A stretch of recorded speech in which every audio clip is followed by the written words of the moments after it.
अमरदास नाम गुरु तोर अमर लोकवासी हो। अमरदास नाम गुरु तोर अमर लोकवासी हो।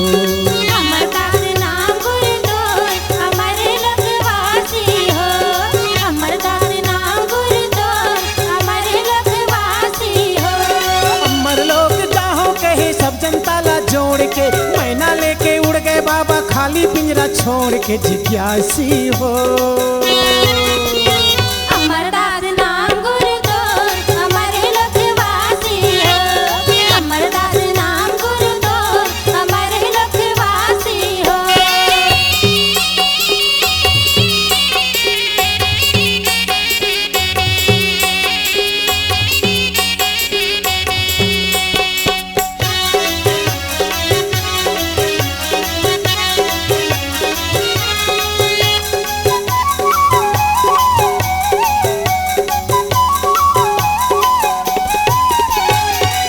ला समझाए बाबा मन बांधो विश्वास ला। सातवें दिन वापस आऊं जनगढ़िया हलासला। सातवें दिन वापस आऊं जनगढ़िया हलासला। जनता ला समझाए बाबा मन बांधो विश्वास ला। सातवें दिन वापस आऊं जनगढ़िया हलासला। सातवें दिन वापस आऊं जनगढ़िया हलासला। जनता के विश्वास तोड़े पापी मन भंडा फोड़ के, दुश्मन बैरी लाश गड़ा दिन चटवक धरती कोड़ के रोवासी हो। अमरदास नाम गुरु तोर अमर लोकवासी हो। अमरदास नाम गुरु तोर अमर लोकवासी हो।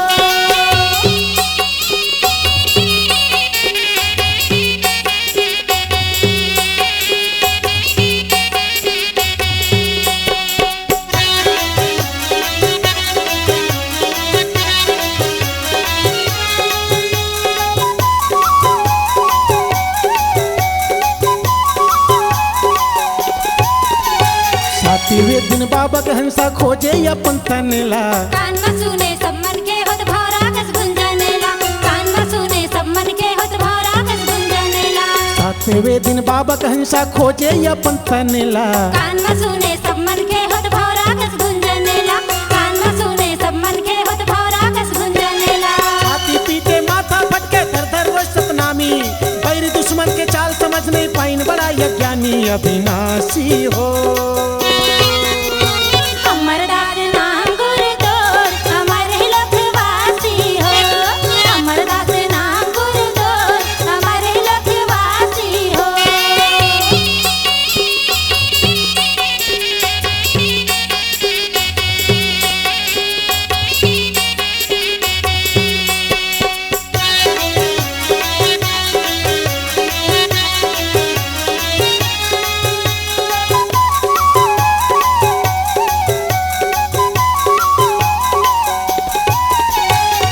अमर हो गए दुनिया में अमरदास बाबा।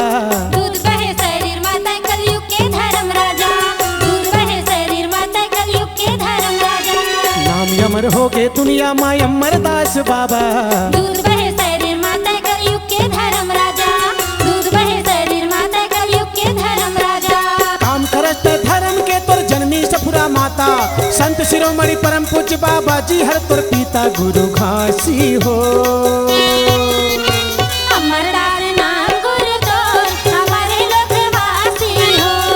अमरदास नाम गुरु तोर अमर लोकवासी हो। अमर लोग जाहो कई के सब जनता ला जोड़ के, मैना लेके उड़ गए बाबा खाली पिंजरा छोड़ के जिज्ञासी हो। अमरदास नाम गुरु तोर अमर लोकवासी हो। अमरदास नाम गुरु तोर अमर लोकवासी हो। अमरदास नाम गुरु तोर अमर लोकवासी हो। अमरदास नाम गुरु तोर अमर लोकवासी हो। अमरदास नाम गुरु तोर अमर लोकवासी हो।